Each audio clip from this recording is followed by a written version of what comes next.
I think it's time to talk about what in my opinion is the greatest album ever made, the Beatles' 1968 self-titled album, aka the White Album. The main reason I wanted to make a video about this album is simply the fact that a lot of people seem to hate it, but at the same time it's one of the most acclaimed albums ever. Part of that hate comes from the terrible relationship the band had at the time. Actually, this is known as the album that broke up the Beatles. However, the main problem people seem to have with the album is how messy and disorganized it is, to the point where many see it like a compilation instead of an actual album. Here's the thing, the Beatles were known for making cohesive albums, where continuity seems to have a big focus, so you can imagine how disappointed some fans were when they went from a song like I Will to Helter Skelter. But there's a reason for this. After their trip to India and multiple other events like the death of Brian Epstein, John meeting Yoko, and the founding of Apple, the boys had too many songs on their hands. Instead of cutting up the album to make it the usual 15 songs, which basically means rejecting every song George brought in the studio, they decided to record everything. There's also the fact that instead of writing the songs together as usual, most of them were written in isolation, basically meaning that throughout the album you won't find any Lennon-McCartney songs,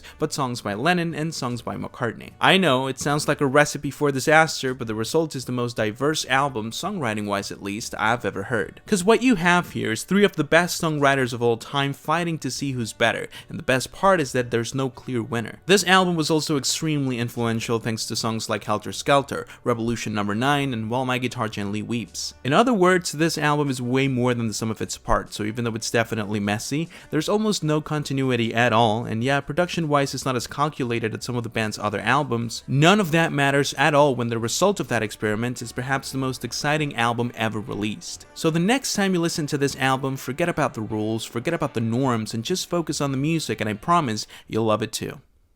You know, I'm not a great one for that. You know, maybe it was too many of that. Look, what do you mean? It was great. It sold. It's the bloody Beatles' White Album. Shut up.